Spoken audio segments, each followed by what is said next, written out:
അപ്പോൾ ഞാൻ അധികം ഇതിന് ദീർഘിപ്പിച്ച് പോകുന്നില്ല. ഇൻട്രോ അത്യാവശ്യം ആയിട്ടുണ്ട്. നമ്മുടെ മെയിൻ വിഷയത്തിലേക്ക് കിടക്കാണ്ട്. മാത്രമല്ല ചായ തണിഞ്ഞ് കിടക്കാണ്. ചായ ഒരു സിപ്പ് കഴിക്കട്ടെ. You can take doctor. Okay okay. അപ്പോൾ നമ്മുടെ ഇന്നത്തെ വിഷയമായ NLPയുടെ 18-20 ആ ടൂൾസിലെ അല്ലെങ്കിൽ അതിൻ്റെ പ്രീസപ്പോഷൻ എന്നാണ് NLPയുടെ കറക്റ്റ് വേർഡ്. മറ്റൊരു ഭാഷയിൽ പറഞ്ഞാൽ പ്രിൻസിപ്പിൾസാണ്. ലൈഫിൽ ഒരുപാട് പ്രിൻസിപ്പിൾസാണ്. അപ്പോൾ അതിലെ വളരെ പ്രധാനപ്പെട്ട ഇന്നത്തെ വിഷയമായ mind and body are the part of the same system എന്ന വിഷയത്തെക്കുറിച്ച് വളരെ ആധികാരികമായിട്ട് വളരെ ശാസ്ത്രീയമായിട്ട് സംസാരിക്കാൻ, ശാസ്ത്രീയമായ പേപ്പർ സബ്മിറ്റ് ചെയ്തിട്ട് പേപ്പർ പബ്ലിക്കേഷനൊക്കെ ചെയ്ത ഒരുപാട് നേരത്തെ പറഞ്ഞ പുസ്തകങ്ങളൊക്കെ എഴുതിയ സയൻസ് ഓഫ് ഇമോഷൻസിൻ്റെ കർത്താവ് കൂടിയായ ഡോക്ടർ ഫഹദ് ബഷീറിനെ ഞാൻ മൈക്ക് വിട്ടുകൊടുക്കുകയാണ്. You can start. ഓക്കെ. നമ്മൾ മൈൻഡ് ബോഡി സ്കൂൾ എന്ന് പറയുമ്പോൾ മൈൻഡ് ബോഡി മെഡിസിൻ എന്ന് പറയുമ്പോൾ മൈൻഡ് ബോഡി മെഡിസിനിൽ നമ്മൾ എങ്ങനെയാണ് വർക്ക് ചെയ്യുന്നത് വെച്ചാൽ നമ്മുടെ മനസ്സിൽ ഉണ്ടാവുന്ന ഈവൻസ്, മനസ്സിൽ ഉണ്ടാവുന്ന ചേഞ്ചസിനനുസരിച്ചിട്ട് നമ്മുടെ ബോഡി, അതായത് നമ്മുടെ ശരീരത്തിൽ ഫിസിയോളജിക്കലായിട്ട് ശാരീരികമായിട്ട് ഉണ്ടാവുന്ന വ്യതിയാനങ്ങളെ കുറിച്ചിട്ടുള്ള പഠനശാസ്ത്രമാണ് മൈൻഡ് ബോഡി മെഡിസിൻ. വ്യതിയാനം പ്ലസ് കണക്ഷനും കൂടി ഉണ്ടാവും. അത് പരസ്പരം വളരെയധികം ക്ലോസ്ലി റിലേറ്റഡ് ആണ്, കണക്റ്റഡ് ആണ്. പിന്നെ ഈ മൈൻഡ് ബോഡിന്റെ ഉത്ഭവം എന്ന് പറയുന്നത് ആദ്യ കാലങ്ങളിൽ നമ്മൾ ഏൻഷ്യൻ ഗ്രീസിലാണ് ഈ സയൻസിന്റെ തുടക്കം വരുന്നത്. തീർച്ചയായിട്ടും. അപ്പൊ പഴയ കാലത്ത് അരിസ്റ്റോട്ടിൽ ആയാലും പ്ലാറ്റോ ആയാലും ഇവരൊക്കെ സോക്രട്ടീസ് എല്ലാവരും ആയിരുന്നാലും സ്റ്റാർട്ടഡ് വിത്ത് ഫിലോസഫി വെച്ചിട്ടാണ് പഠനങ്ങൾ. പ്രപഞ്ചവും സയൻസിന്റെ ഉത്ഭവത്തിന് മുമ്പ് അല്ലേ? അതെ, സയൻസിന്റെ ഉത്ഭവത്തിന് മുമ്പ് പ്രപഞ്ചവും അതേപോലെ തന്നെ മനുഷ്യനെയും അതേപോലെ ആത്മാവിനെയും അതേപോലെ തന്നെ മനസ്സിനെയും ഒക്കെ പഠിക്കുന്നത് ഫിലോസഫി വെച്ചാൽ ചിന്ത ഉപയോഗിച്ചിട്ടാണ് പഠിക്കുന്നത്. അങ്ങനത്തെ പഠനമായിരുന്നു പണ്ട് ഫിലോസഫിയിലൊക്കെ. പിന്നെ ഗ്രാജുവലി ഓവർ ടൈം അത് ഈ ഗ്രീസിലെ നോളജ് കോർഡോവയിലേക്ക് പോവുകയും പിന്നെ അവിടുന്ന് പിന്നെ റെനേസൻസ് യൂറോപ്പ്, മീഡിയവൽ യൂറോപ്പിലേക്ക് പോവുകയും പിന്നെ അവിടുന്ന് ഇൻഡസ്ട്രിയൽ റവല്യൂഷൻ വന്നിട്ടാണ് നമ്മുടെ അടുത്തേക്ക് ഈ നോളജ് ഒക്കെ വരുന്നത്. അപ്പൊ ഈ പ്രോസസ്സിലൂടെ ഒക്കെ കടന്നു വരുമ്പോഴേക്കും ഇതൊക്കെ ഈ ഫിലോസഫിക്കൽ ഐഡിയാസ് ഒക്കെ അവരെന്താ ചെയ്യാറ് വെച്ചാല് അവര് ഇതൊരു ഹൈപ്പോത്തസിസ് ആണ്. ഹൈപ്പോത്തസിസ് എങ്ങനെ പറയാം? ഹൈപ്പോത്തസിസ് ആണ് ഒരു സപ്പോസിഷൻ. ഇത് ഇങ്ങനെ ആകണം, നമ്മുടെ ചിന്തയിൽ കൂടെ ചിന്തിച്ചിട്ട് ഇത് ഇങ്ങനെയാണ്. മലയാളത്തില് സങ്കല്പനം എന്ന് പറയും. Very good. നമ്മുടെ ഒബ്സർവേഷൻ, നമ്മളെ പ്രകൃതിയുടെ ഒബ്സർവേഷൻ അല്ലെങ്കിൽ ഹ്യൂമൻ ബോഡി മൈൻഡ് ബോഡിന്റെ ഇന്ററാക്ഷന്റെ ഒബ്സർവേഷനിൽ നിന്ന് നമുക്ക്. ബൈ ദ വേ, ഞാൻ ചെറുങ്ങനെ ഒന്ന് ഇടപെട്ടോട്ടെ. കാരണം നമ്മുടെ പ്രേക്ഷകർക്ക് കൂടുതൽ വ്യക്തത കിട്ടുന്നതിന് വേണ്ടിയിട്ട് സ്വാഭാവികമായിട്ടും സയൻസാണ് സംസാരിക്കുന്നത്. സയൻസിൻ്റെ ഒറിജിനാണ്, മൈൻഡ് ബോഡിയുടെ ഒറിജിനാണ്. സ്വാഭാവികമായിട്ടും സയൻറ്റിഫിക് സയൻറ്റിഫിക് വേർഡുകൾ സ്വാഭാവികമായിട്ടും ഡോക്ടർ ഫഹദ് ബഷീറിൻ്റെ നമുക്ക് കേൾക്കാൻ പറ്റും അദ്ദേഹത്തിലൂടെ.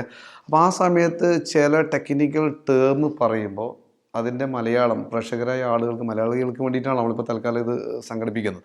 അപ്പോൾ മലയാളത്തിലെ ടേംസ് ഞാൻ ഇടയ്ക്കിടയ്ക്ക് ഒന്ന് ഇടപെടും. Are you okay with me? That's all. Then continue. അപ്പം നമ്മൾ പ്രകൃതിയിലേക്ക് നോക്കുമ്പോൾ മനുഷ്യ ശരീരവും മനസ്സും ആത്മാവും അതേപോലെ തന്നെ പ്രപഞ്ചിക സെലസ്റ്റിയൽ ബോഡീസ് എന്ന് വെച്ചാൽ എർത്ത്, മാർസ്, വീനസ്, അതിന്റെ മൂവ്മെന്റ് കാര്യങ്ങളൊക്കെ നോക്കുമ്പോൾ നമ്മുടെ നിരീക്ഷണത്തിന്റെ ഫലത്താൽ നമുക്ക് കിട്ടുന്ന കുറെ ഇൻസൈറ്റ്സ് ഉണ്ട്. ഈ ഇൻസൈറ്റ്സ് ആണ് നമ്മൾ ഫിലോസഫി ആയിട്ട് നമ്മൾ തത്വങ്ങളായിട്ട് പുറത്തേക്ക് വരുന്നത്. അതാണ് പഴയ കാലത്ത് ഉണ്ടായിരുന്നത്. പിന്നീട് നമ്മൾ അഡ്വാൻസ് ആയിട്ട് വരുന്തോറും നമ്മൾ ഈ തത്വങ്ങൾ ശരിയാണോ, അത് സയൻസായി മാറുകയും ചെയ്യും. ഫിലോസഫിയിൽ നിന്നാണ് സയൻസിന്റെ ഉത്ഭവം.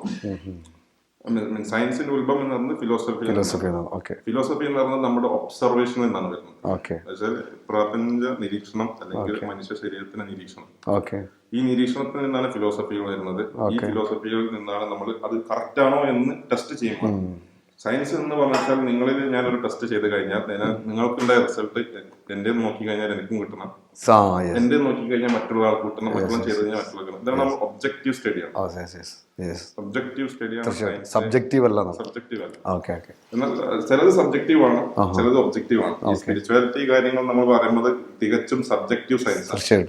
അത് ശാസ്ത്രമല്ല എന്നല്ല, അത് that is purely subjective science. എന്നാൽ മനസ്സും ശരീരവുമായി ബന്ധപ്പെട്ട കാര്യങ്ങളെ സംബന്ധിച്ച് ചില കാര്യങ്ങൾ ഇങ്ങനെ പറയാൻ പറ്റും. അത് ചില സബ്ജക്റ്റീവായ കാര്യങ്ങൾ ശാസ്ത്രത്തിന്റെ അളവുകോലുകൾക്ക് അപ്പുറമാണ് എന്നതായിരിക്കുമല്ലോ ശരി. കാരണം സബ്ജക്റ്റീവായ കാര്യങ്ങൾ നമുക്ക് ഒരിക്കലും അളന്ന് തിട്ടപ്പെടുത്താൻ പറ്റില്ലല്ലോ. It's purely your experience. നിങ്ങളുടെ സന്തോഷം എന്നുള്ളത് നിങ്ങളുടേതായ അളവിൽ നിങ്ങളുണ്ടാവും. എൻ്റെ അകത്ത് അളവിലുണ്ടാവില്ല. ഇത് ഇവിടെ കുറെ പേര് ക്യാമറ ഒക്കെ പിടിക്കുകയാണ്, ഇത്തരം ആള് ഇവർ കുറെ പേര് അവരെ ഡിഫറെന്റ് എക്സ്പീരിയൻസ് ആയിരിക്കുമല്ലോ. അപ്പൊ അതിനെ ഒബ്ജക്റ്റിവിറ്റിയിലേക്ക് കൊണ്ടുവരാൻ പറ്റുമോ? ഇല്ല, അവിടെയാണ് വിഷയം. അപ്പൊ അളവുകോലിന്റെ ഒരു വിഷയം കൂടെ അവിടെ ആക്ച്വലി വരുന്നുണ്ട് സയൻസിൽ. മെഷറബിൾ അല്ല. ഓക്കെ, പക്ഷെ ഒരു പരിധി വരെ നമുക്ക് ബ്രെയിനിൽ ഉണ്ടാവുന്ന ചേഞ്ചസ്, ബ്ലഡ് റിപ്പോർട്ട്സ്, ബ്ലഡ് എടുക്കുമ്പോൾ അതിലുണ്ടാവുന്ന ഇമ്മ്യൂൺ സെൽസ്, അതിന്റെ പ്രതിരോധ കോശങ്ങൾ എന്ന് പറയുന്നത് പല ഇനമാണ്. Cytokines, interleukins, T cells, B cells, ഇതേപോലെ ഇഷ്ടം പോലെ എണ്ണിയാൽ തീരാത്ത കോശങ്ങൾ അതിൽ തന്നെയാണ്. അപ്പൊ ഈ കോശങ്ങളുടെ അളവ് വ്യതിയാനം ഉണ്ടാവുന്നു. അതായത് നമ്മൾ സ്ട്രെസ് അടിക്കുമ്പോൾ നമ്മുടെ ഇമോഷണൽ ചേഞ്ച് വരുമ്പോ അല്ലെ, അതായത് നമ്മുടെ വികാരിക മാറ്റം വരുമ്പോൾ ബോഡിയിൽ ഉണ്ടാകുന്ന ചേഞ്ചിനെ അളക്കാൻ പറ്റും. മെഷറബിൾ എന്ന് പറയാം. Oh, very good. It's measurable. Okay, measurable to an extent, but we not measure completely. Very good. That is completely subjective. തീർച്ചയായിട്ടും. ഒരു ഗ്യാപ്പ് അവിടെ കിടക്കുന്നുണ്ട്. അത് ശാസ്ത്രം ഐഡന്റിഫൈ ചെയ്ത ഗ്യാപ്പ് തന്നെയല്ലേ ആക്ച്വലി. ശാസ്ത്രത്തിന് അറിയാലോ അതല്ലേ, അത് പറ്റില്ല എന്നുള്ളത്. But we have advanced to some extent, but not beyond. But we will advance. Okay, very good. അപ്പം ഇതില് മനസ്സിലാക്കുന്ന വെച്ചാല് ഈ മൈൻഡ് ബോഡി മെഡിസിൻ എന്ന് പറയുമ്പോൾ ഇങ്ങനെ നമ്മൾ എന്താ വെച്ചാൽ ഫിലോസഫി പിന്നെ ശാസ്ത്രമാണ് തെളിയിക്കുന്നത് നമ്മൾ ലാബിലേക്ക് കൊണ്ടുപോകും. തീർച്ചയായിട്ടും. അപ്പൊ നമ്മൾ ഇത്രയും ആൾക്കാർ റാൻഡമൈസ്ഡ് കൺട്രോൾ ട്രയൽ ചെയ്യാൻ വേണ്ടി ചിലപ്പോൾ ഹോട്ട് സ്റ്റഡി ആയിരിക്കും, ചിലപ്പോൾ പൈലറ്റ് സ്റ്റഡി ആയിരിക്കും, ചിലപ്പോൾ കേസ് സ്റ്റഡി ആയിരിക്കും. ആൾക്കാരെ കുറച്ച് കൊണ്ടുപോകും, ലാബിലേക്ക് കൊണ്ടുപോകും. ലാബിലേക്ക് കൊണ്ടുപോയിട്ട് നമ്മൾ ഇമേജറി ടെക്നിക്സ് ആണ് നമ്മൾ ചെയ്യാറ്. മൈൻഡ് ബോഡിയിൽ നമ്മൾ ചെയ്യുന്ന ഇമേജറി. ഈ ശാസ്ത്രകാരന്മാരുടെ ഇമേജറി ടെക്നിക്ക് അവിടെ ചെയ്യാറുണ്ട്. Very good. അപ്പൊ അതിൽ പെട്ട ഒന്നാണ് ഗൈഡഡ് ഇമേജറി ആപ്ലിക്കേഷൻ എന്ന് വരുന്നത് മൈൻഡ് ബോഡി മെഡിസിനിലെ. ഇമേജറി എന്ന് പറയുമ്പോൾ അവർ ആ റൂമിലേക്ക് കൊണ്ടുപോവുകയും ഇമേജറി സങ്കല്പിക്രിയേറ്റ്, നിങ്ങളുടെ ഭാഷയിൽ പറഞ്ഞാൽ ക്രിയേറ്റീവ് വിഷ്വലൈസേഷൻ, ഞങ്ങളുടെ ന്യൂറോ സയൻസിന്റെ ഭാഷയിൽ പറഞ്ഞാൽ മെന്റൽ ഇമേജറി സയൻസ്. ഭാഷയിൽ വ്യത്യാസമുള്ള നടത്താം. ഭാഷയിൽ വ്യത്യാസം, രണ്ട് സംഗതി ചെയ്യുന്നത് ഒന്നാണ്. ടെക്നിക് സെയിം ആണ്. Very good. സിമിലർ. അവിടെ ഉപയോഗിക്കുന്ന സയന്റിസ്റ്റുകളാണ് താൻ, ഇവിടെ ഉപയോഗിക്കുന്ന ട്രെയിനേഴ്സ് ആണ് ഉപയോഗിക്കുന്നത്. That's all the difference. Okay, very good. നമ്മൾ ഈ മെന്റൽ ഇമേജറി നമ്മൾ ഉപയോഗിക്കുന്ന വെച്ചാൽ നമ്മൾ മനഃചിത്രീകരണം തന്നെ പറയാം. മലയാളത്തിൽ പറയാം, മനഃചിത്രീകരണം. മനസ്സിൽ നമ്മൾ ചിത്രീകരിക്കുമ്പോൾ നമ്മുടെ ബ്രെയിനിൽ എന്തെല്ലാം മാറ്റം വരുന്നു എന്നുള്ളത് നമ്മൾ ഈജിനെ മെഷർ ചെയ്യും. പിന്നെ അതേപോലെ തന്നെ നമ്മൾ പോളിസോമനോഗ്രാഫി മെഷീൻ ഉണ്ട്, അത് റെസ്പിറേറ്ററി റേറ്റും അതേപോലെ തന്നെ ഹാർട്ട് റേറ്റ് മെഷർ ചെയ്യാം. പിന്നെ നമ്മളെ പൾസ് മെഷർ ചെയ്യുന്നു, BP മെഷർ ചെയ്യുന്നു. ഈ ഇമേജറി അടുത്തേക്ക് കൊണ്ടുവരും, ദൂരെ കൊണ്ടുപോകുമ്പോഴും ഒക്കെ ഉണ്ടാവുന്നത് സെയിം. നിങ്ങൾ ചെയ്യുന്ന എന്താണോ അത് തന്നെ ഞങ്ങളും ചെയ്യുന്നത്. Absolutely same. അപ്പൊ പക്ഷെ ഞങ്ങൾ FMRI ഫങ്ഷണൽ FMRIയിലാണ് ഞങ്ങളത് ഒബ്സർവ് ചെയ്യുന്ന അർത്ഥം. Very good. FMRI നമ്മളത് ഈ പിക്ചർ നമ്മുടെ മനസ്സിൽ കൊണ്ടുവരുമ്പോൾ നമ്മുടെ ബ്രെയിനില് പ്രത്യേക റീജിയൻസ് ഉണ്ടാവും. ഫ്രണ്ടലായിരിക്കും, ചിലപ്പോൾ പാരൈറ്റലായിരിക്കും, ചിലപ്പോൾ ടെമ്പറലായിരിക്കും. ഇതൊക്കെ ശാസ്ത്രീയ ടെർമിനോളജി നമുക്കൊന്നും ചെയ്യാൻ പറ്റില്ല. അങ്ങനെ തന്നെ പറയട്ടെ. അപ്പം അതിലുണ്ടാവുന്ന അവിടെയൊക്കെ ഈ ഏരിയാസ്, ഈ ചിത്രം കാണുമ്പോൾ ഈ ഏരിയാസിൽ, ഈ ലൊക്കേഷനിൽ കാണുമ്പോൾ ഈ ഏരിയാസ്, ഈ ലൊക്കേഷൻ ഇന്ന ലൊക്കേഷൻ കാണുമ്പോൾ ഈ ഏരിയാസ് നമുക്ക് ആക്കുമ്പോൾ slowly will come to that. അല്ല, ഇൻ ഷോർട്ട് ഇതൊക്കെ പഠന വിധേയമാക്കിയിട്ട് പഠനങ്ങൾ പുറത്തു വന്നു, ശാസ്ത്രീയമായിട്ട് തെളിയിക്കപ്പെട്ടു. മെന്റൽ ഇമേജറി ഉപയോഗിച്ചിട്ട് ഇതിനെ കൂടുതൽ പഠിച്ച ശാസ്ത്രജ്ഞനാണ് കോസ്ലി. കോസ്ലിനാണ് ഏറ്റവും കൂടുതൽ ഇതിനെ പറ്റി പഠിച്ചിട്ടുള്ളത്. പക്ഷെ ഈ കോസ്ലിന്റെ ഈ ഐഡിയാസ് വരുന്നത് തന്നെ ഈ ഐഡിയ എന്ന് പറയുന്നത് ഇത് ശാസ്ത്രമാവുന്നതിന് മുന്നേ ഇത് അരിസ്റ്റോട്ടലിന്റെ ഒരു ഫിലോസഫി ആയിരുന്നു. അരിസ്റ്റോട്ടലിന്റെ ഫിലോസഫി എന്ന് പറഞ്ഞാൽ മനസ്സിൽ വരുന്ന ചിത്രങ്ങളാണ് രോഗങ്ങൾ ഉണ്ടാക്കാനുള്ള കാരണം. നെഗറ്റീവ് അരിസ്റ്റോട്ടൽ തന്നെ ഇത് പറഞ്ഞു വെച്ചിട്ടുണ്ടെന്ന്. This is observation. It was his observation, one of observation. He formulated his philosophy. That philosophy was applied into neuroscience. Very good. And that we studied in fMRI scans, EEG. And we mapped everything. And we have understood everything about it. Wow, very nice. അപ്പൊ അത് പൂർത്തിയായിട്ടില്ല. അതായത് Aristotle പറഞ്ഞതാണ് മനസ്സിൽ വരുന്ന pictures ആണ്, negative images ആണ് നമ്മുടെ ബ്രെയിനിൽ എന്ത് ചെയ്യുന്നത്, നെഗറ്റീവായിട്ട് റിയാക്ട് ചെയ്യാൻ പ്രേരിപ്പിക്കുന്നത്. തീർച്ചയായിട്ടും. പോസിറ്റീവ് ഇമേജസ് ആണ് നമ്മളെ പോസിറ്റീവായിട്ട് പ്രേരിപ്പിക്കുന്നത്. അപ്പൊ നെഗറ്റീവ് ഇമേജസ് വരുമ്പോൾ ഈ നെഗറ്റീവ് ഇമേജസിനാണ് യഥാർത്ഥത്തിൽ ട്രീറ്റ്മെന്റ് വേണം. ബൈ ദ വേ ചെറിയൊരു ബ്രേക്ക് കൊടുത്തോട്ടെ. അതായത് എനിക്ക് വളരെ അത്ഭുതപ്പെടുത്തുന്ന ഒരു ഘടകം എന്താ വെച്ചാൽ, എന്താണോ ഡോക്ടർ ഇവിടെ പറഞ്ഞത്, മൈൻഡ് ബോഡിയുടെ എന്താ പറയുക, ആധികാരികമായിട്ട് സംസാരിക്കാൻ പറ്റിയ വ്യക്തിത്വമാണ് അദ്ദേഹം പറയുന്നത്. ആ മെൻ്റൽ ഇമേജറി അല്ലെ, ആ മെൻ്റൽ ഇമേജറിൽ എന്താണോ അവിടെ ലാബിലും സയൻറ്റിസ്റ്റുകൾ ചെയ്യുന്നത്, ആക്ച്വലി അത് തന്നെയാണ് നമ്മൾ കോഴ്സിൽ ചെയ്യുന്നത്. ആ മെൻ്റൽ ഇമേജറി ആദ്യമായിട്ട് നമ്മളൊരു വിഷ്വൽ കാണുന്നു, ആ വിഷ്വൽ നെഗറ്റീവാണെങ്കിൽ സ്വാഭാവികമായിട്ടും അത് ഇമോഷനെ ട്രിഗർ ചെയ്യുന്നു. ഇതാണ് ഇമോഷനെ ട്രിഗർ ചെയ്യുന്നത്. അപ്പോൾ ഇമോഷനെ, വികാരത്തെ ഉണർത്തുകയാണ്. ആ വികാരത്തിൽ നിന്നാണ് ഒരു പെരുമാറ്റം അഥവാ ബിഹേവിയർ പെരുമാറ്റം ഉണ്ടാകുന്നത്. അപ്പോൾ പെരുമാറ്റത്തിൽ മാറ്റം വരുത്തണമെങ്കിൽ നമ്മുടെ NLP സൈക്കോളജി ഇങ്ങനെയാണ് പറയാറ്, മറ്റുള്ള ടൂൾസിലൊക്കെ CBTയിലും അങ്ങനെ പലതിലും ഇങ്ങനെയാണ് പറയാറ്. അതായത് അതുപോലെ തന്നെ സൊല്യൂഷൻ ഫോക്കസ്ഡ് പ്രാക്ടീസിൻ്റെ വേറെ ഏറ്റവും ലേറ്റസ്റ്റ് ആണ്, അതൊക്കെ സയൻറ്റിഫിക്കലി ഒരുപാട് പേപ്പറൊക്കെ സമർപ്പിക്കപ്പെട്ടതാണ്. അപ്പോൾ അതിലൊക്കെ പറയണത് വെച്ചാൽ നമ്മുടെ ഈ പിക്ചർ ഉണ്ടല്ലോ, വിഷ്വൽ പിക്ചർ, ഇപ്പോൾ ഡോക്ടർ പറഞ്ഞു ആ ഗൈഡ് ഇമേജ് നെഗറ്റീവാണ് വരുന്നെങ്കിൽ ഇമോഷൻസ് ഉണ്ടാവുന്നു. അപ്പോൾ ആ ഇമോഷൻസ് ഉണ്ടാകുമ്പോൾ സ്വാഭാവികമായിട്ട് എന്തുണ്ടാവുന്നു, ഒരു പെരുമാറ്റം ഉണ്ടാകും. സാധാരണ എൻ്റെ ക്ലാസ്സിൽ പറയുന്ന ഒരു ഉദാഹരണം ഇതാണ്.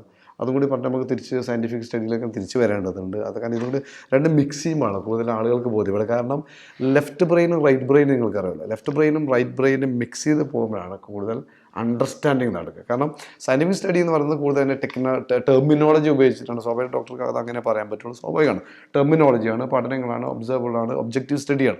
അപ്പോൾ സ്വാഭാവിക ലെഫ്റ്റ് ബ്രെയിനാണ് കൂടുതൽ വരിക. പക്ഷേ നമ്മുടെ NLPയിലും അതുപോലെ നമ്മുടെ കോഴ്സിലും സെക്സ്വാലിറ്റിയുടെ കോഴ്സിലൊക്കെ നമ്മൾ റൈറ്റ് ബ്രെയിൻ ആക്സസിങ് ആണ് കൊടുക്കുന്നത്. അപ്പോൾ അതിൻ്റെ ഭാഗമായിട്ട് പറയാനുള്ളത്, ഇപ്പോൾ ഉദാഹരണം ഞാൻ സ്ഥിരം പറയുന്നൊരു ഉദാഹരണമാണ്. ഇപ്പോൾ നിങ്ങൾ ഒരു ദിവസം കാട്ടിൽ പോയിരിക്കണം, ഒറ്റ ഷോട്ട് ഞാൻ പറയുന്നത്, കാട്ടിൽ പോയി പെട്ടെന്ന് സിംഹം നിങ്ങളേക്ക് പ്രത്യക്ഷപ്പെട്ടു, പേടിച്ച് എല്ലാവരും ഓടി വീട്ടിലെത്തി രാത്രി സ്വപ്നം കാണുമ്പോൾ സംഭവിക്കുന്നത് വിഷ്വലി ആ സിംഹം അടുത്തേക്ക് വരുന്ന കാണുമ്പോൾ ആ വിഷ്വൽ വരുമ്പോഴാണ് ഉള്ളിൽ നിന്ന് ആ ട്രിഗർ വരുവാണ്, ഭയത്തിൻ്റെ ട്രിഗർ വരികയാണ്. അപ്പോൾ അയാൾ ബിഹേവിയർ എന്നാണ് വാന്നിട്ട് ഇങ്ങനെ അട്ടഹസിച്ചിട്ട് എണ്ണീച്ചിട്ട് ഓടുകയോ അല്ലെങ്കിൽ എണീച്ചിരിക്കുകയോ ചെയ്യുക. അപ്പോൾ സ്വാഭാവിക തൊട്ടടുത്തുള്ള ഭാര്യ അല്ലെങ്കിൽ മക്കളൊക്കെ അത്ഭുതപ്പെടുന്നു. അപ്പോൾ ആ രീതിയിലാണ് നമ്മുടെ ഓരോ ബിഹേവിയറിനും പിന്നിൽ വർക്ക് ചെയ്യുന്നത് ഇമോഷനാണ്, ഇമോഷൻ്റെ പിന്നിൽ ഈ ഇമേജാണ്. അപ്പോൾ അത് ശാസ്ത്രീയമായിട്ട് അതേ രീതിയിൽ കണ്ടെത്തപ്പെട്ടു എന്നുള്ളത് വളരെ അത്ഭുതകരമാണ്. കാരണം ആധുനിക രംഗത്ത് ഇതെല്ലാം മൈൻഡ് ബോഡി കണക്ഷൻ്റെ ഒരുപാട് ശാസ്ത്രകാരന്മാരുണ്ടാവില്ല, ഒരുപാട് പേരൊക്കെ പിന്നീട് പറയാനുണ്ടാവും.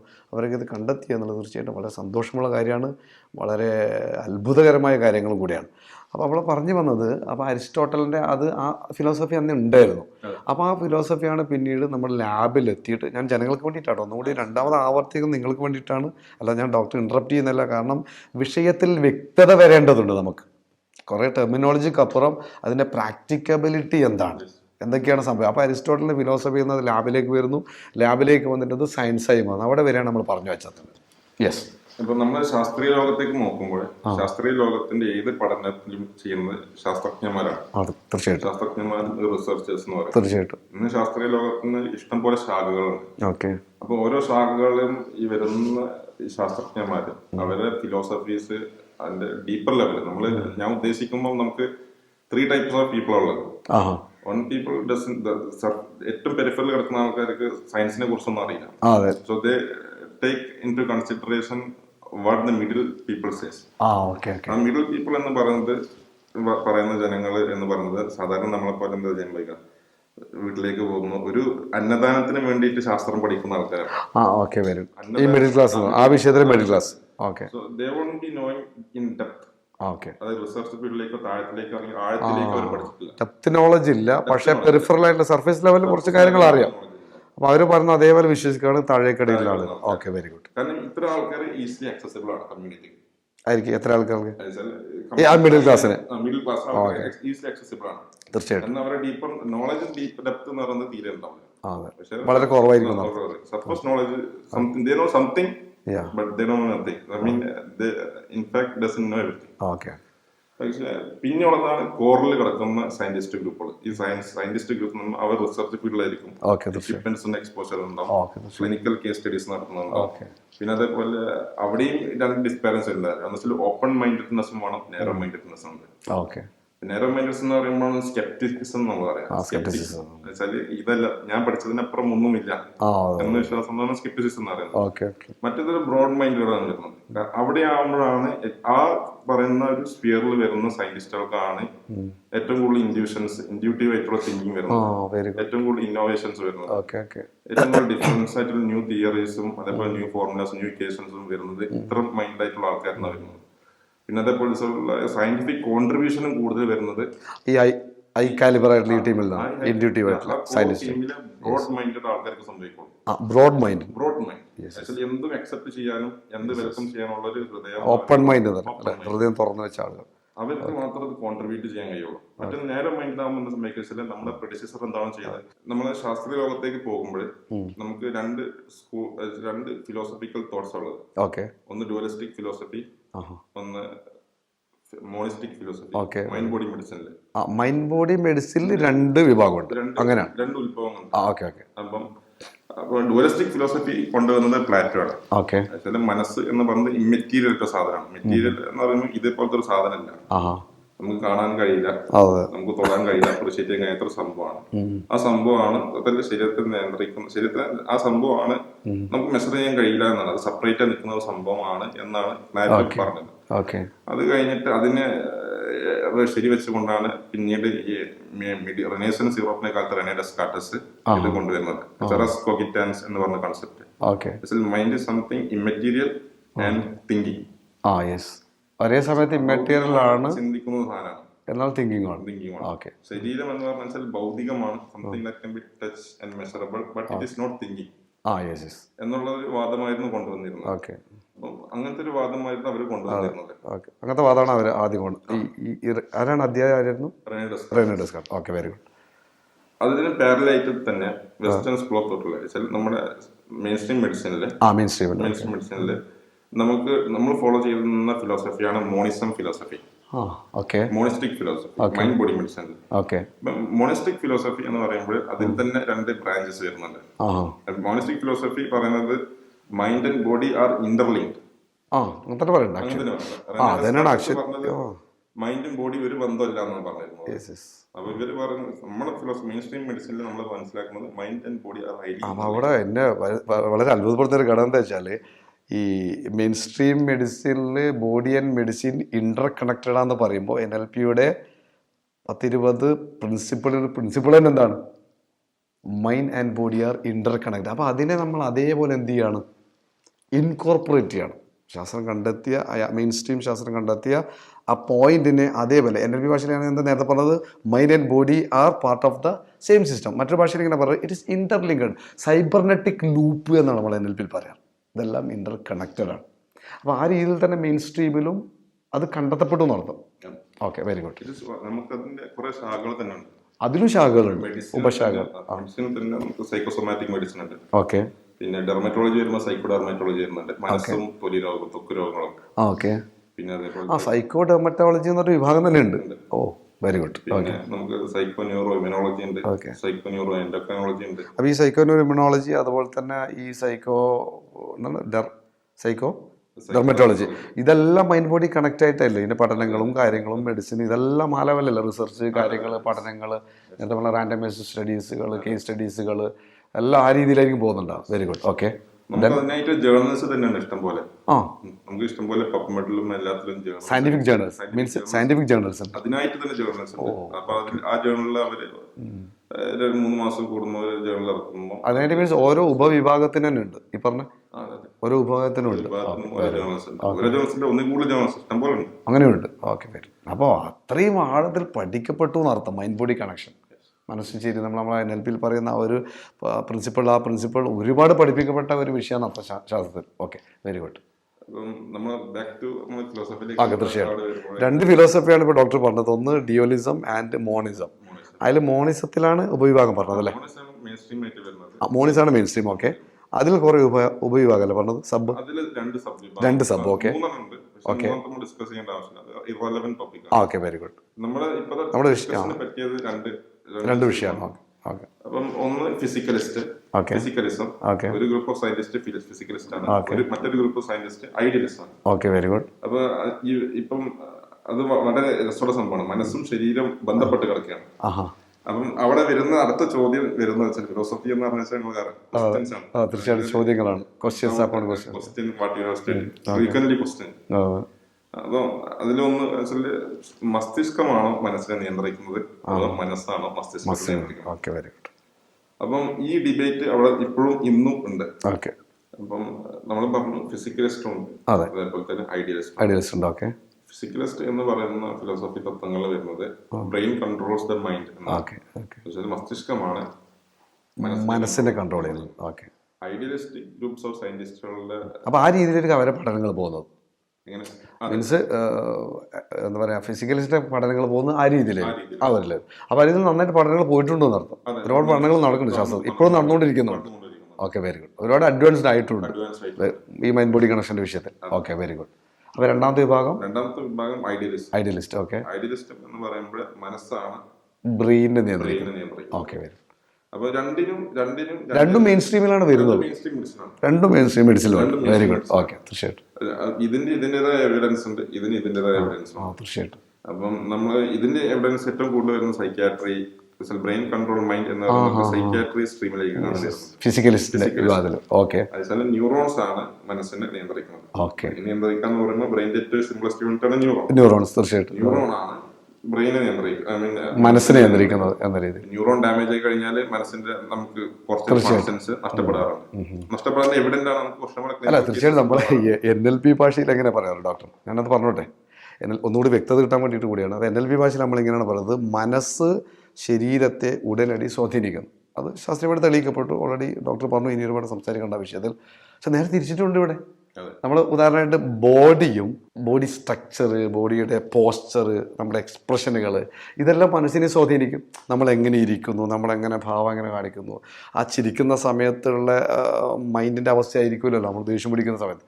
അപ്പോൾ മൈൻഡിന് പുറമെ ഇപ്പോൾ ഏറ്റവും വലിയൊരു ഉദാഹരണം എൻ്റെ കോഴ്സിൽ ഞാൻ പലപ്പോഴും പറയാറ് ഇതാണ്. ഇപ്പോൾ ഉദാഹരണമായിട്ട് ഒരാൾ മദ്യപിച്ചു എന്നായിരിക്കും. മദ്യം എങ്ങോട്ടേക്കാണ് പോകുന്നത്? ഡോക്ടറോടല്ല, ഡോക്ടർ ചോദ്യം ചെയ്യേണ്ട ആളല്ല, ഡോക്ടർ ബാക്കി പറയും. മദ്യം എങ്ങോട്ടേക്കാണ് പോകുന്നത്? ആക്ച്വലി ബോഡിയിലേക്കാണ്. പക്ഷെ മദ്യപിച്ച ഒരാൾ ബോഡിയിലേക്ക് പോയ മദ്യം ബോഡിയിലേക്കാണ് പോയതെങ്കിൽ കൂടി മദ്യപിച്ച ആളെന്ന് തെറി പറയണം അയാൾ. അപ്പോൾ മൈൻഡ് മാറിയിരിക്കണം അയാളുടെ.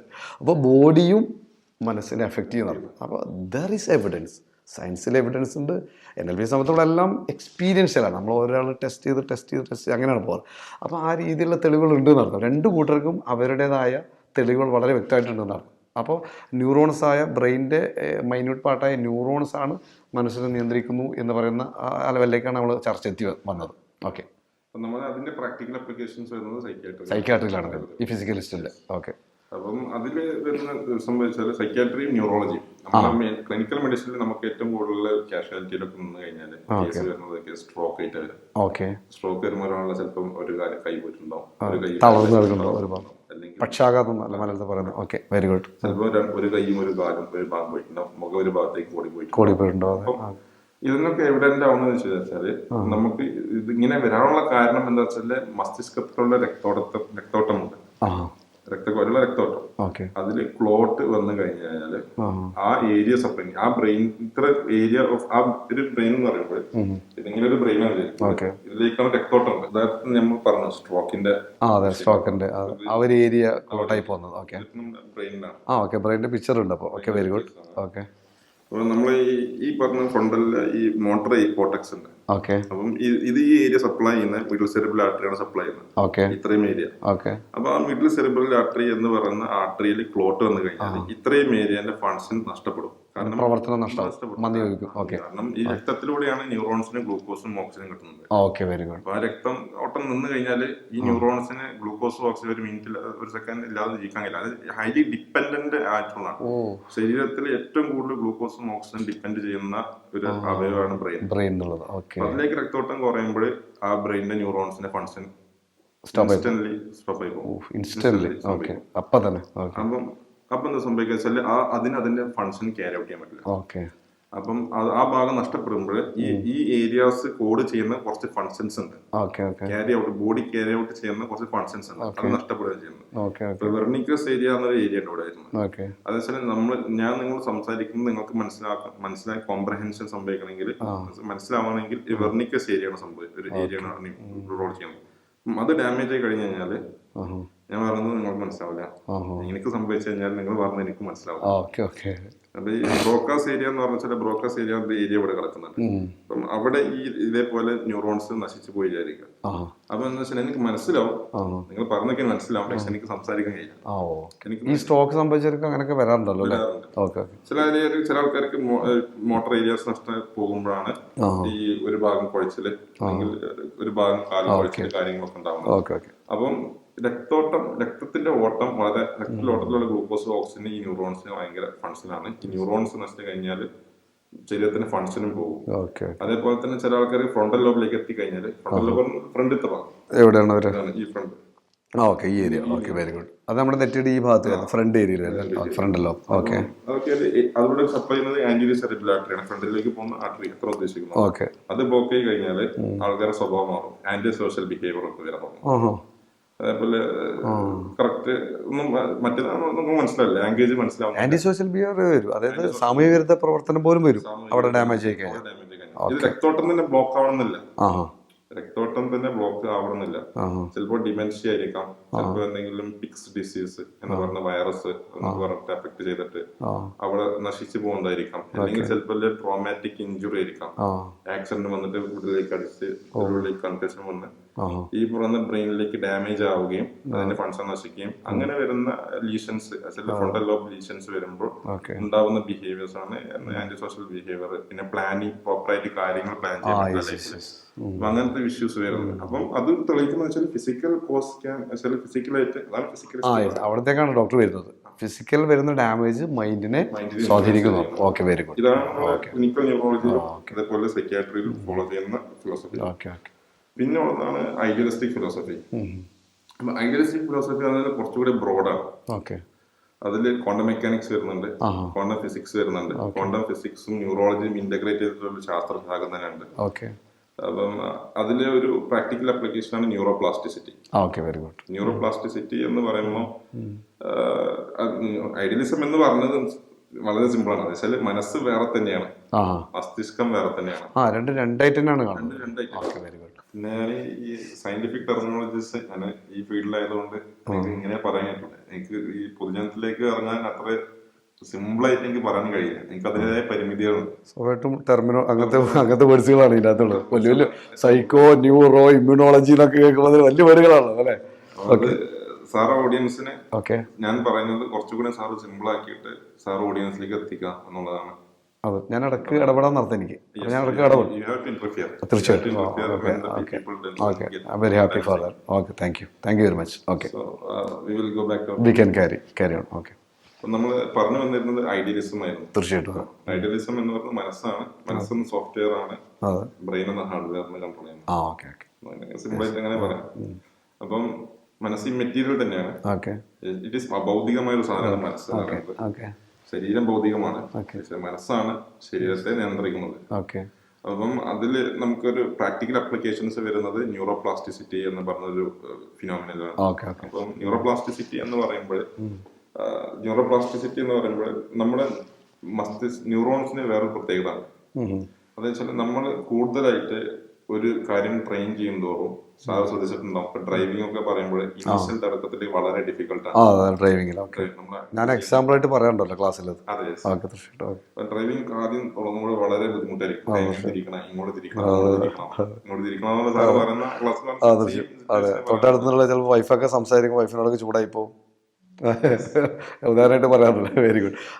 അതുപോലെ തന്നെ ഇപ്പോൾ സെക്കൻഡ് ഗിയറിലാണോ ഫോർത്ത് ഗിയറിലാണോ എന്നുള്ള ഒരു ഉറപ്പുണ്ടാവില്ല ഫസ്റ്റ്. ഓക്കെ, അപ്പം നമ്മൾ ആദ്യം തുടങ്ങുമ്പോൾ എന്താ വെച്ചാൽ ഈ ന്യൂറോൺസിന് ഒരു ഈ ഡ്രൈവിംഗ് പരിജ്ഞാനം ഇല്ല, ന്യൂറോൺസിന് ഇത് അറിയില്ല, എക്സ്പീരിയൻസ് ഇല്ല. അതാണ് പ്രീവിയസ് എക്സ്പീരിയൻസ്. Very good. അപ്പൊ നമ്മളത് ചെയ്ത് ഓട്ടോമാറ്റിക് ആവുമ്പോൾ സബ് കോൺഷ്യസ് ബ്രെയിനിന്റെ പാർട്ടായി മാറും. ഈ സബ് കോൺഷ്യസ് ബ്രെയിനിന്റെ പാർട്ടായി മാറിക്കഴിഞ്ഞാൽ ഈ സബ് കോൺഷ്യസ് ബ്രെയിൻ എന്ന് പറയുമ്പോൾ ബ്രെയിനിന്റെ മെയിൻ സ്ട്രീമിൽ ഇങ്ങനെ സബ് കോൺഷ്യസ് ബ്രെയിൻ എന്നുള്ള പഠനങ്ങളുണ്ടോ? അങ്ങനെ ഉണ്ട്. സൈക്യാട്രിയിലുണ്ട് അത്. മൈ ഗോഡ്, ഞാൻ കരുതിയത് സൈക്കോളജിയിൽ മാത്രം ഇത്രയും കാലം ഉള്ളൂ. അപ്പൊ സൈക്യാട്രിയിൽ പോലും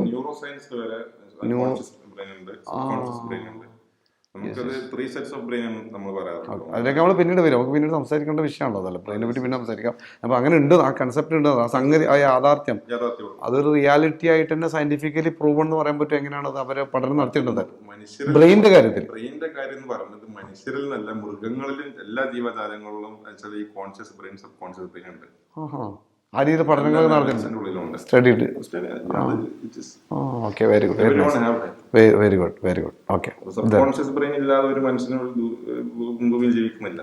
സബ് കോൺഷ്യസ് ബ്രെയിൻ അല്ല, അത് സയന്റിഫിക്കലി പ്രൂവ്ഡ് ആണെന്നർത്ഥം. സയൻസ് അത് ഒരുപാട് ഇറ്റ്സ് സയൻസ് അങ്ങനെ പറയാല്ലേ.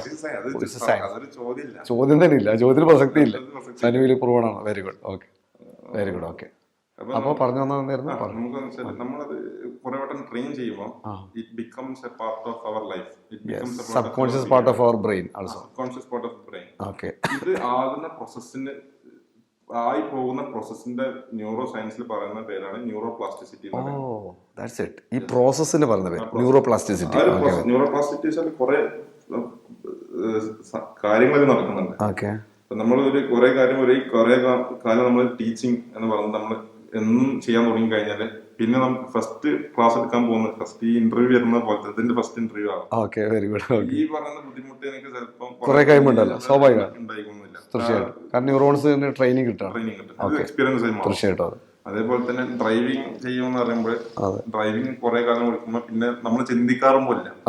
സത്യത്തിൽ നമ്മൾ ഡ്രൈവ് ചെയ്യുമ്പോൾ നമ്മൾ ചിന്തിക്കുന്നത് ഭാവിയെ കുറിച്ചുള്ള പ്ലാനിങ് ചെയ്യുന്നുണ്ട്. വീട്ടിലെത്തിയോ നമ്മൾ അറിയാറില്ല. എഫോർട്ട്ലെസ് ആണ്. നമ്മൾ ഓടിക്കാനൊന്നും ചിന്തിക്കുന്നില്ല. വണ്ടി നമ്മളെ കൊണ്ടുപോകണം. ആദ്യകാലത്തൊക്കെ വണ്ടി എടുത്ത് നമ്മൾ കൊണ്ടുപോകണം. വണ്ടി ഇന്നോവയൊക്കെ തലയിൽ വെച്ചുകൊണ്ട് പോകുന്നവരെ ആദ്യകാലത്തൊക്കെ. ഇപ്പൊ വണ്ടി നമ്മളെ കൊണ്ടുപോകും. സബ്കോൺഷ്യസിന്റെ പാർട്ട്, ബ്രെയിനിന്റെ സബ്കോൺഷ്യസ് പാർട്ട്. ഹാബിറ്റ്സും ഒക്കെ സബ്കോൺഷ്യസ് ആണ്. Okay, very good. എല്ലാവരും സബ്കോൺഷ്യസ് എക്സ്പീരിയൻസ് ചെയ്യുന്നുണ്ട്. Okay, very good. It is an integral part of everyone's daily life. Okay. Not only humans, also animals. Yes, very good. ബയോളജിയിൽ വരെ അതുണ്ട്. Okay, okay. ന്യൂറോബയോളജിയിൽ വരെ അതുണ്ട്. ന്യൂറോബയോളജിയിൽ ഈ രണ്ട് പാർട്ടുണ്ട്, കോൺഷ്യസ് പാർട്ടും സബ് കോൺഷ്യസ് പാർട്ടും ഉണ്ട്. Okay, very good. Emotional brain ഉണ്ട്. ഇമോഷണൽ ബ്രെയിൻ മിക്സഡ് ഒക്കെ വരുന്നത് കോൺഷ്യസ് ബ്രെയിനിന്റെ പാർട്ട് തന്നെയാണ്. ഓക്കെ. അപ്പോൾ ന്യൂറോ പ്ലാസ്റ്റിസിറ്റിയാണ് നമ്മൾ സംസാരിച്ചുകൊണ്ട് വന്നത്. അപ്പം ഇതെങ്ങനെയാണ് നമ്മുടെ പാർട്ട് ടൈം ആകുന്നത്? അതിന് ശാസ്ത്രീയവശം നമ്മളെ പാർട്ട് മീൻസ് ഈ ഡ്രൈവിംഗ് നമ്മൾ ചെയ്യുന്ന ഇത് എങ്ങനെയാണോ? Very good, very okay. ഹാബിറ്റ്സായി മാറുന്നു, നമ്മുടെ ബിഹേവിയറായി മാറുന്നു, നമ്മുടെ ശീലങ്ങളായി മാറുന്നു, നമ്മുടെ എക്സ്പീരിയൻസുകളായി മാറുന്നു. പിന്നെ നമ്മൾ ഡ്രൈവ് ചെയ്യുമ്പോൾ പോലും നമ്മൾ പ്ലാനിങ് ചെയ്യാറുണ്ട്. ഭാവിയിൽ എന്തൊക്കെ ചെയ്യണം, കഴിഞ്ഞു പോയ കാര്യങ്ങൾ ചിന്തിക്കാറുണ്ട്, വ്യക്തികളെ ചിന്തിക്കാറുണ്ട്. പക്ഷെ അങ്ങനെ ഓടിക്കുമ്പോൾ it 100% chance for an accident. But most of the time it doesn't lead to an accident. നമ്മൾ വീട്ടിൽ ഒരു പ്രൊഫഷണൽ എത്താറുണ്ട്. എല്ലാ പ്ലാനിങ്ങോടുകൂടി വീട്ടിലെത്തും. ബിസിനസ് പ്ലാനിങ് നടക്കുന്നു, പേഴ്സണൽ പ്ലാനിങ് നടക്കും, അക്കാഡമിക് പ്ലാനിങ് എല്ലാം. Very good. ഓക്കെ. ഇതൊക്കെ ചെയ്യുന്നത് സബ്കോൺഷ്യസ് ബ്രെയിൻ ആണ്. Okay, very good. അത് എഫോർട്ട്ലെസ് ആയി മാറണം. അപ്പം ആ ചെയ്യുന്ന പ്രോസസ്സിന് പറയുന്ന പേരാണ് ന്യൂറോ പ്ലാസ്റ്റിസിറ്റി എന്ന് പറയുന്നത്. A group of neurons are training this.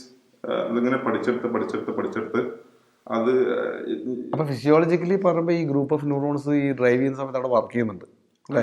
Our work ചെയ്യുന്നുണ്ട്, ന്യൂറോൺസ് പഠിച്ചെടുക്കുന്നുണ്ട് ഇവര്. പഠിച്ചെടുത്തിട്ട് ഇത് ന്യൂറോ പ്ലാസ്റ്റിസിറ്റി സംഭവിക്കുന്നത് വെച്ചാൽ ന്യൂറോ പ്ലാസ്റ്റിക് 4 ഘടകങ്ങളുണ്ട്.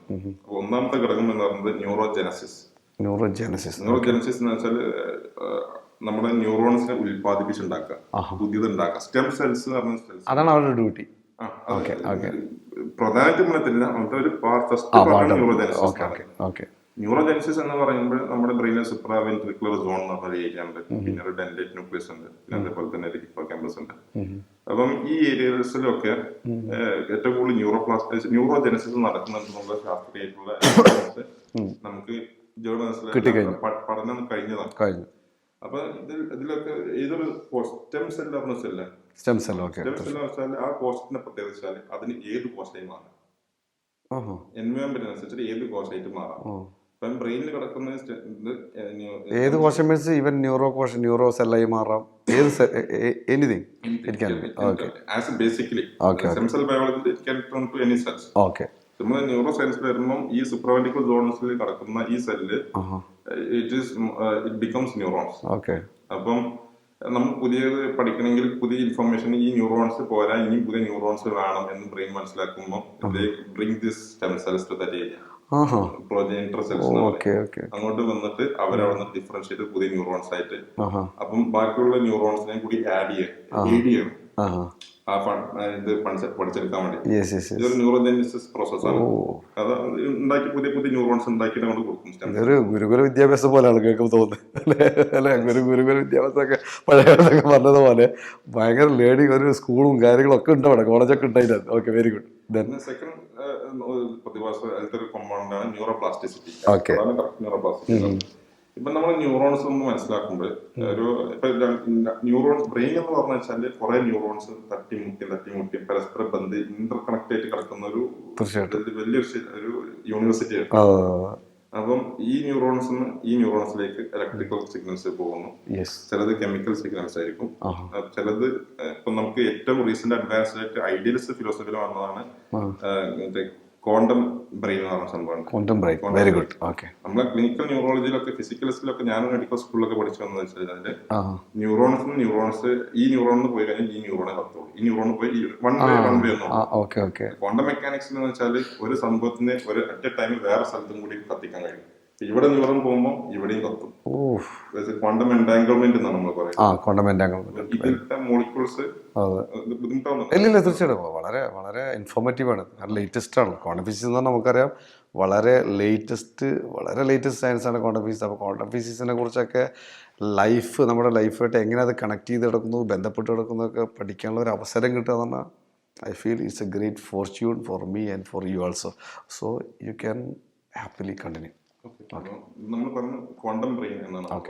അപ്പോൾ ഒരിടത്ത് കത്തുമ്പോൾ ഇലക്ട്രിസിറ്റി പാസ് എല്ലായിടത്തും ഇതാവുന്നത് ക്വാണ്ടം ലീപ്പാണ് നടക്കുന്നത്. നമ്മൾ പഠിച്ചു വെച്ചാൽ ഇവിടെ പോയി ഇവിടെ മാത്രം കത്തുള്ളൂ, ഇങ്ങനെ ഇവിടെ പോലുള്ളൂ. ഇതെന്ന് പറയുമ്പോൾ ഇവിടെ കത്തുന്ന ഈ ഇലക്ട്രിസിറ്റി സിഗ്നൽ ഉദ്ദേശിക്കുന്നത് ഇവിടെ സിഗ്നൽ വരും, ഇവിടെ സിഗ്നൽ എത്തുമ്പോൾ ഇവിടെ സിഗ്നൽ വരും. Independent of time and space. Independent or independent സമയം പൊസിഷനോ ബാധകല്ല. ഇത് ഇവിടെ കത്തുന്നു അവിടെ കത്തുന്നു, ഇവിടെ കത്തുന്നു അവിടെ കത്തുന്നു. ആ ലെവലിലേക്ക് വരെ ക്വാണ്ടം ഫിസിക്സും ന്യൂറോ സയൻസും ഇന്റഗ്രേറ്റ് ചെയ്തിട്ടുള്ള അത് it happens within no time within no space. ആ ലെവലായിരിക്കും അല്ലേ? അതിൻ്റെ ആവശ്യമില്ല. ക്വാണ്ടം ഫിസിക്സ് പറഞ്ഞാൽ അങ്ങനെ തന്നെയാണ്. Quantum physics no time no space. Okay, very good. ആ ലെവലിലേക്ക് ഇത് മാറിയിട്ടുണ്ട്. ക്വാണ്ടം ബ്രെയിൻ എന്താണ്? Posner molecules. ഓക്കെ. രണ്ടും ക്വാണ്ടം എൻടാങ്കിൾമെന്റ് പറഞ്ഞാൽ ജസ്റ്റ് മനസ്സിലാക്കി. തീർച്ചയായിട്ടും വളരെ സന്തോഷമുള്ളൂ. തീർച്ചയായിട്ടും ക്വാണ്ടം എൻടാങ്കിൾമെന്റ് എന്ന് വെച്ചാൽ ഇപ്പൊ നമ്മൾ ഫിസിക്സിൽ പഠിക്കാറുള്ളത് ആറ്റംസ് എന്ന് വെച്ചാൽ പാർട്ടിക്കിൾ നേച്ചർ ഉണ്ട്, വേവ് നേച്ചർ ഉണ്ട്. എല്ലാ കുട്ടികളും 8, 9, 10 പഠിക്കുന്ന സംഭവമാണ്. പാർട്ടിക്കിൾ എന്ന് വെച്ചാൽ ഒരു ഒബ്ജക്ട് പോലെ, വേവ് നേച്ചർ ഇങ്ങനെ റിപ്ലൈറ്റ് ആണ് സംഭവം ഉണ്ടാവുന്നത്. ഒരേ സമയം ഒരാൾക്ക് 2 കോലത്തിൽ നിൽക്കാൻ കഴിയും. തീർച്ചയായിട്ടും 2 ആറ്റംസ് നിൽക്കാൻ കഴിയും. 2 നേച്ചർ ഒരേ സമയത്തുണ്ടാവും. ഓക്കെ. അപ്പം ഇപ്പം ഒരു പ്രിസം നിങ്ങൾ അറിയില്ല, ഒരു പ്രിസം. തീർച്ചയായിട്ടും. അപ്പം ഇതിനെ ക്വാണ്ടം എൻടാങ്കിൾമെന്റ് എക്സ്പെരിമെന്റ് നടത്തുന്ന വെച്ചാൽ ഒരു ബീം ഓഫ് ഫോട്ടോൺസ് ഈ പ്രിസത്തിനുള്ളിൽ കടത്തിവിടും. തീർച്ചയായിട്ടും. അപ്പൊ അത് വരുന്നത് വരെ എല്ലാവരും ഒരുമിച്ച് യൂണിഫോമിലായി ആ പ്രിസത്തിനുള്ളിൽ കടത്തി കഴിഞ്ഞാൽ ഇത് സ്പ്ലിറ്റ് ആവും. പക്ഷെ സ്പ്ലിറ്റ് ആവുന്ന സംഭവിക്കുന്നത് വെച്ചാൽ പാർട്ടിക്കിൾ ഒക്കെ ഡിഫറെന്റ് ആയിരിക്കാം. പാർട്ടിക്കിൾ രണ്ട് ഡിഫറെന്റ് പാർട്ടിക്കിൾസ് ആയിരിക്കും. കാരണം ഒരു ബീമായിരുന്നു, അപ്പം ഈ പാർട്ടിക്കിളും ഒരു സാധനത്തിന്റെ സ്പ്ലിറ്റ് 2 മാറി. അപ്പം ഇതിന്റെ വേവ് ഫണ്ട്സിനും കൊഹറന്റ് ആയി കഴിഞ്ഞാല് ക്വാണ്ടം മെക്കാനിക്കൽ യൂണിഫിക്കേഷൻ സംഭവിച്ചു കഴിഞ്ഞാല് ഇവിടെ എന്തെങ്കിലും ചേഞ്ച് നമ്മൾ വരുത്തി കഴിഞ്ഞാൽ അറ്റ് ദ സെയിം ടൈം ഈ ആറ്റത്തിലും ചേഞ്ച് വരാം. Without any connection. സ്പേസിന് ഡിപെൻഡ് ആണ്, ടൈമിന് ഡിപെൻഡ് ആണ്. ഇൻഡിപെൻഡന്റ് ആണ്. ഇത് വേറെ സ്ഥലത്താണ്, ഇത് വേറെ സ്ഥലത്താണ്. ഉദാഹരണം വെച്ചാൽ ഇപ്പം 2 ആറ്റത്തിന് ഞാൻ പിടിച്ച് എൻടാങ്കിൾ ചെയ്ത് കഴിഞ്ഞാൽ രണ്ടിന്റെ വേവ് ഫങ്ഷൻ സെയിം ആക്കി കഴിഞ്ഞാൽ വേവ് കൊണ്ട് പാർട്ടിക്കിൾ ഉണ്ട്, അത് 2 സെയിം ആക്കിയാൽ ഒരു ആറ്റത്തിന് പാർട്ടിക്കിൾ നേച്ചർ ഉണ്ട്, വേവ് നേച്ചർ. ഈ ആറ്റത്തിന്റെ വേവ് നേച്ചർ ഞാൻ സെയിം ആക്കിയിട്ട് പാർട്ടിക്കിളിനെ ഒന്നിനെ ഞാൻ ചന്ദ്രനിൽ കൊണ്ടിട്ടു, ഒന്നിനെ നിങ്ങളുടെ കയ്യിൽ തന്നു. നിങ്ങൾ ഇവിടെ എന്ത് മാറ്റാണോ ഇവിടെ വരുത്തുന്നത്, സ്പിന്നിന്റെ ഫംഗ്ഷനിലേക്ക് എന്ത് മാറ്റാണ് വരുത്തുന്നത്, അറ്റ് ദ സെയിം ടൈം അവിടുത്തെ സ്പിന്നിങ്ങിലും ചന്ദ്രനിലും ഈ സെയിം മാറ്റം സംഭവിക്കും. ഇതൊക്കെ ടെസ്റ്റ് ചെയ്തു, ശാസ്ത്രം ടെസ്റ്റ് ചെയ്ത് തെളിയിക്കപ്പോൾ ക്വാണ്ടം കമ്പ്യൂട്ടർ ലെവലിൽ ഈ ആപ്ലിക്കേഷൻസ് ഇതാണ്. ക്വാണ്ടം കമ്പ്യൂട്ടറിൽ അപ്ലൈ ചെയ്യുന്നുണ്ട് ഈ theory. Quantum super positioning, quantum tunnelling ഒക്കെ അപ്ലൈ ചെയ്യുന്നതാണ്. ഇത് ഓൾറെഡി മെഷീൻസിൽ അപ്ലൈ ചെയ്യുന്നത്, നമ്മൾ ഉപയോഗിക്കുന്ന ഗാഡ്ജറ്റ്സിലും ഒക്കെ വരെ ഇത് അപ്ലൈ ചെയ്യുന്നത്. Very good. ഓക്കെ. അത് നമ്മുടെ ബ്രെയിനിന്റെ ഒരു പാർട്ടും കൂടിയാണ്, നമ്മുടെ പാർട്ടാണ്. ബയോളജി എന്ന് പറയുന്ന പുതിയ ശാസ്ത്രശാഖ ഉണ്ട്. ജിം ഖലീൽ എന്ന് പറഞ്ഞ ആളാണ് അതിന്റെ പയനിയറായിട്ട് ഇപ്പം UK ചെയ്തുകൊണ്ടിരിക്കുന്നത്. ഈ ക്വാണ്ടം ബയോളജിയുടെ ക്വാണ്ടം ഫിസിക്സ് ബയോളജിയിൽ ഇന്റഗ്രേറ്റ് ചെയ്ത് പഠനം നടത്തുന്ന ശാസ്ത്രശാഖ UK ഇപ്പോഴുണ്ട്. തീർച്ചയായിട്ടും നടത്തുന്നത് ബയോളജിസ്റ്റ് അല്ല പഠിക്കുന്നത്. കാരണം ബയോളജിസ്റ്റിന് ഫിസിക്സ്, ക്വാണ്ടം ഫിസിക്സ്, മാത്തമാറ്റിക്സിനെ കുറിച്ച് അവർക്ക് അത്ര നോളജ് അധികം ഉണ്ടാവില്ല, ലിമിറ്റേഷൻ. തീർച്ചയായിട്ടും. അപ്പൊ ഇതിനെ കുറിച്ച് പഠിക്കാൻ താല്പര്യം കൂടുതൽ കാണിക്കുക സ്വാഭാവികമായിട്ടും ക്വാണ്ടം ഫിസിക്സ് ആയിരിക്കും. ഫിസിക്സ് പഠിച്ച ക്വാണ്ടം ഫിസിക്സ് പഠിച്ച ആളുകൾ. Okay, concept oriented knowledge, mathematical സ്കിൽസും ഹൈപ്പോതെസിസ് ഉണ്ടാക്കുന്ന കഴിവുള്ള ആക്ച്വലി ക്വാണ്ടം ബയോളജി എന്ന് പറയുമ്പോൾ ബയോളജിയുടെ അപ്പുറമുള്ള ആ ക്വാണ്ടം മെക്കാനിക്സ് തന്നെ ആയിരിക്കും പഠിക്കപ്പെടുന്ന അവിടെ അല്ലേ, പഠനങ്ങൾ നടക്കുന്ന ആ വിഷയത്തിലായിരിക്കും. Okay, very good. ഓക്കെ, അപ്പൊ നമ്മൾ പറഞ്ഞു വരുന്ന ന്യൂറോപ്ലാസ്റ്റിസിൽ നിന്നാണ് നമ്മൾ ഇങ്ങോട്ട് വന്നത്. ഓക്കെ, അപ്പൊ ന്യൂറോപ്ലാസ്റ്റിക് എന്ന് പറയുമ്പോൾ നമ്മളെ പറഞ്ഞു വെച്ചാല് ഒരു രണ്ട് ഞരമ്പുകൾ, രണ്ട് ന്യൂറോൺസ് ഒരു ഇലക്ട്രിക്കൽ സിഗ്നൽ ഇങ്ങോട്ട് വരുമ്പോൾ ഇവിടുന്ന് കെമിക്കൽസ് റിലീസ് ചെയ്യുന്നു. ഈ കെമിക്കൽസ് റിലീസ് ചെയ്തിട്ട് ഇത് ഈ ന്യൂറോൺസിലേക്ക് എത്തുന്നു. ഇവര് സിഗ്നൽ കിട്ടിയിട്ട് ശേഷം മറ്റ് ന്യൂറോൺസിൽ ഇങ്ങനെ പോകുന്നു. ഞാൻ നോർമലി നടക്കാറുള്ളത്. അപ്പം ഈ രണ്ടിനിടയിലുള്ള സ്പേസിനാണ് നമ്മൾ സിനാപ്സ്. ഇത് നമ്മൾ പറയുന്നത് വെച്ചാൽ പ്രീ സിനാപ്റ്റിക് വെച്ചാൽ സിനാപ്സിന് മുന്നേ ഉള്ള സിനാപ്സിന് ശേഷമുള്ള ന്യൂറോൺ. അപ്പൊ pre synaptic neuron, synapse, post synaptic neurons. നമ്മൾ ഇങ്ങനെ ട്രെയിൻ ചെയ്യും തോറും ന്യൂറോൺസിന് എന്താ സംഭവിക്കുക വെച്ചാല് ഈ ന്യൂറോൺസ് പ്രീ സിനാപ്റ്റിക് ന്യൂറോൺസിൽ സെറോട്ടോണിൻ, ഡോപ്പമിൻ ഇതേപോലെ ന്യൂറോ ട്രാൻസ്മിറ്റേഴ്സ് കണ്ടെയ്ൻ ചെയ്യുന്ന വെസിക്കിൾസ് ഒക്കെ ഉണ്ട്. ഒരു ബലൂണിലാണ് ഒരു ബലൂൺ സങ്കല്പിക്കുക. ആ ബലൂണിനുള്ളിൽ കുറെ പെബിൾസ്, അങ്ങനെയാണ് ഇവിടെ വന്നിട്ട് ഇവരെ റിലീസ് ചെയ്തത്. ഇതിന്റെ എണ്ണം കൂടാൻ തുടങ്ങും. ഇതിന്റെ ഉള്ളിലത്തെ ജീൻസിന്റെ എക്സ്പ്രഷൻ കൂടാൻ തുടങ്ങും. സെറോട്ടോണിൻ ബോഡിയാണ് ന്യൂറോണൽ ജീൻസ് ഉണ്ട്. രണ്ട് ജീൻസ് ഉള്ളത്, രണ്ടുതരം മെയിലാണ്. ഒന്ന് ന്യൂറോൺ സ്ട്രക്ചർ ഉണ്ടാക്കാനുള്ള ജീൻസ്, രണ്ടാമത് ന്യൂറോണിന്റെ ഫങ്ഷൻ കൊണ്ടെടുക്കാനുള്ള ജീൻസ് ഉണ്ട്. ഇപ്പൊ സെറോട്ടോണിൻ ജീൻസ് 5HT ജീൻസ് എന്നൊക്കെ നമ്മൾ പറയല്, ഡോപ്പമിൻ ജീൻസ്. അപ്പൊ ആ ജീൻസിന്റെ എക്സ്പ്രഷൻ കൂടും. എക്സ്പ്രഷൻ കൂടുമ്പോൾ സെറോട്ടോണിന്റെ ഉൽപാദനം കൂടും. ഡോപ്പമിന്റെ ജീനിന്റെ എക്സ്പ്രഷൻ കൂടുമ്പോൾ ഡോപ്പമിന്റെ ഉൽപാദനം കൂടും. പിന്നെ അതേപോലെ പിന്നെ വെച്ചാല് ഇത് ബ്രാഞ്ചിങ് ഉണ്ടോ. ഇപ്പം ഇത് ഇപ്പൊ രണ്ടാളും ഒരു കണക്ഷൻ രണ്ടാളെ പണിയെടുക്കുന്നത്. അപ്പൊ മൂന്നാമത്തെ ഒരാളും കൂടി ചേർന്ന പണി മുഴുവൻ എളുപ്പമായി. നാലാമത്തെ ഒരാളും കൂടി വന്നു കഴിഞ്ഞാൽ ഒന്നുകൂടെ എളുപ്പമായി. അഞ്ചാമത്തെ ആൾ ഒന്നുകൂടെ എളുപ്പമായി. അപ്പൊ ഇങ്ങനെ കുറെ ന്യൂറോൺസ് വന്നിട്ട് ഇതിനെ ബ്രാഞ്ച് ചെയ്യണം. ഈ ബ്രാഞ്ച് നടക്കും. അപ്പൊ വെച്ചാല് കുറെ ആൾക്കാർ ഒരു വലിയൊരു പണി ചെയ്തു, ഒരാൾ ഒറ്റ ടീം വർക്ക്. നമ്മള് NLP ടീം വർക്ക് എന്ന് പറഞ്ഞു. ടീം വർക്ക് അതിന്റെ നടക്കുന്നുണ്ടെന്ന് അർത്ഥം. Very good. ആ ടീം വർക്ക് നടക്കുന്ന ഈ ബ്രാഞ്ചിങ്ങും ഈ ന്യൂറോപ്ലാസ്റ്റിസിറ്റി ഓരോ ന്യൂറോൺസ് പരസ്പരം ഒരൊറ്റക്കെട്ടായിട്ട് ഈ എക്സ്പീരിയൻസ് എടുത്തിട്ട് ഹാൻഡിൽ ചെയ്യാൻ പഠിക്കുമ്പോഴാണ് it becomes a subconscious part of the brain. അത് സബ്കോൺഷ്യസ് ബ്രെയിൻ ബിക്കം എഫർട്ട്ലെസ്. ബ്രെയിനിന്റെ സബ്കോൺഷ്യസ് അപ്പോഴാണ് ഈ നമ്മുടെ ഡ്രൈവിംഗ് ഒക്കെ എളുപ്പത്തിൽ ഡ്രൈവിംഗ് വേറെ തോട്ട്സുകൾ നടക്കുന്നു, മറ്റുള്ള പ്ലാനിങ് നടക്കുന്നു. അപ്പൊ ഇതാണ് ഈ നടന്ന ഫംഗ്ഷൻ. അപ്പോൾ പ്രീസിനാപ്റ്റിക് ന്യൂറോൺസിൽ ഡോപ്പമിൻ ഉൽപാദനം കൂടുന്നു, സെറോട്ടോണിൻ ഉൽപാദനം കൂടുന്നു, അത് കണ്ടെയ്ൻ ചെയ്യുന്ന വെസിക്കിൾ കൂടുന്നു. പിന്നെ ന്യൂറോൺസുകൾ തമ്മിൽ പരസ്പരം ബന്ധിതമാകുന്നു, ബ്രാഞ്ചിങ് കൂടുന്നു, സിനാപ്സിന്റെ ഇടയിൽ ബ്രാഞ്ചസ് കൂടുതൽ സിനാപ്സ് ഉണ്ടാവുന്നു. പോസ്റ്റ് സിനാപ്റ്റിക് ഇതിൽ റിസപ്റ്റർ ഉണ്ടാവും. ഇത് വരുന്ന സാധനത്തിനെ സ്വീകരിക്കണത് റിസപ്റ്റേഴ്സ്. ഈ റിസപ്റ്റേഴ്സിന്റെ എണ്ണം പോസ്റ്റ് സിനാപ്റ്റിക് കൂടാൻ തുടങ്ങുന്നു. അപ്പൊ എന്താ വെച്ചാല് ഇറ്റ് ബിക്കംസ് വലിയൊരു ഫാക്ടറി പോലെയാണ്. ഏറ്റവും കൂടുതൽ മാൻ പവർ, മെഷീൻ പവറും ഉള്ള ഒരു ഫാക്ടറി പോലെയാണ്. ഷോർട്ടായിട്ട് പറഞ്ഞാൽ നമ്മുടെ NLP നമ്മുടെ കോഴ്സിലൊക്കെ പറയുന്നത് പോലെ repetition is the mother of the mastery എന്നാണ്. ആവർത്തനമാണ് ഈ പിന്നെ മാസ്റ്ററിയുടെ മാതാവ്. അപ്പോൾ ഈ ആവർത്തനം നടത്തിയിട്ട് പഠിപ്പിക്കണം നമ്മൾ പല രീതിയിലും. നമ്മളെ സംബന്ധിച്ചുള്ള കുറേ തെറാപ്പികളുണ്ട്, ടൂൾസുകളുണ്ട്, ടെക്നിക്കുണ്ട്, സ്ട്രാറ്റജി ഉണ്ട്, ഫോർമുലുണ്ട്. ഇങ്ങനെ ഈ ഫോർമുലയും ടെക്നിക്കൊക്കെ വെച്ചിട്ട് നമ്മൾ ഈ ലെവൽ ബ്രെയിനിലേക്ക് വിഷ്വൽ ലെവൽ കയറ്റണം. വിഷ്വൽ ഓഡിറ്ററി എന്തൊക്കെയാണ് നമുക്ക് പിന്നീട് സംസാരിക്കേണ്ടത്, ഡോക്ടർ ഭാഷ സംസാരിക്കേണ്ടതുണ്ട്. അപ്പോൾ ആ ലെവലിൽ അകത്തേക്ക് റിപ്പീറ്റ് ചെയ്ത് കയറുമ്പോൾ ഈ രീതിയിലുള്ള ഫംഗ്ഷനാണ് നടക്കുന്ന അർത്ഥം. അത് ശക്തമായ രീതിയിൽ അല്ലേ. ഈ ബ്രാഞ്ചിങ്ങും കാര്യങ്ങളും ടീം വർക്ക് ആയിട്ടാണ് നടക്കുന്നത്. അതുകൊണ്ടാണ് ഡ്രൈവിങ്. അതുപോലെ തന്നെ പഠനത്തിൽ അത് അപ്പോഴും പഠനം അല്ലേ, പഠനത്തിൽ ഒരുപാട് മാറ്റങ്ങൾ. ഇപ്പോൾ സാറിന് പറഞ്ഞു ഒരുപാട് പഠനത്തിൽ പഠിക്കുന്ന സമയത്ത് നമ്മളത് വന്ന ശേഷം ഒരുപാട് മാറ്റം ഉണ്ടായിരുന്നു. അപ്പോൾ അതൊക്കെ ഈ സമയത്ത് ഇതാണ് നടക്കുന്നത് അവിടെ. Okay, very good. അപ്പം ഈ ബ്രാഞ്ചിങ് കൂടുന്നു, ടീം വർക്ക് കൂടുന്നു. അപ്പോൾ അത് പഠനം പൂർത്തിയായി കഴിഞ്ഞാൽ കോൺഷ്യസിന്റെ ഭാഗമായി. അങ്ങനെയാണോ പറയാ? ഈ എക്സ്പീരിയൻസ് ഈ ന്യൂറോൺസ് ശീലിച്ചു കഴിഞ്ഞാൽ ഇനി അടുത്ത ഭാഗത്തേക്ക് വരാം. അല്ല, ഈ ശീലിച്ചു കഴിഞ്ഞതിനെയാണോ കോൺസെപ്റ്റ് പാർട്ടാണ് അത് കോൺസെപ്റ്റ് പാർട്ടായി മാറി നടത്തും. തുടങ്ങുന്നതിന് മുന്നേ ആകെ 1, 2, 3 കുറച്ച് ന്യൂറോൺസ് ഉദാഹരണത്തിന് ന്യൂറോൺസ് ഉണ്ടായിരുന്നു. തീർച്ചയായിട്ടും അതെ. അപ്പൊ സ്വാഭാവികമായിട്ടും പുതിയൊരു എക്സ്പീരിയൻസ് ഈ 4, 5, 6 ന്യൂറോൺസ് അയച്ചെടുക്കാൻ ന്യൂറോൺസ് ഉണ്ട്. അല്ല, അപ്പൊ ഒരു കാര്യം ഞാൻ ചോദിച്ചിട്ട് ബൈ ദ ബൈ. അപ്പൊ അങ്ങനെയാണ് നമ്മൾ സാധാരണ നമ്മളെ കോഴ്സിലൊക്കെ പറയാം, നമ്മളൊരു കാര്യം അത് സാധിക്കുമെന്ന് നമ്മൾ വിശ്വസിച്ചിട്ട് ബിലീഫ് സിസ്റ്റം നമ്മൾ മാറ്റിയിട്ട് കണ്ടിന്യൂസ് ആയിട്ട് നമ്മൾ ചെയ്യുകയാണെങ്കിൽ തീർച്ചയായിട്ടും അത് നേടിയെടുക്കാൻ പറ്റും എന്നുള്ളത് വളരെ യാഥാർത്ഥ്യമല്ലേ. കാരണം ഇവിടെ ഇത് ഫംഗ്ഷൻ നടക്കല്ലേ.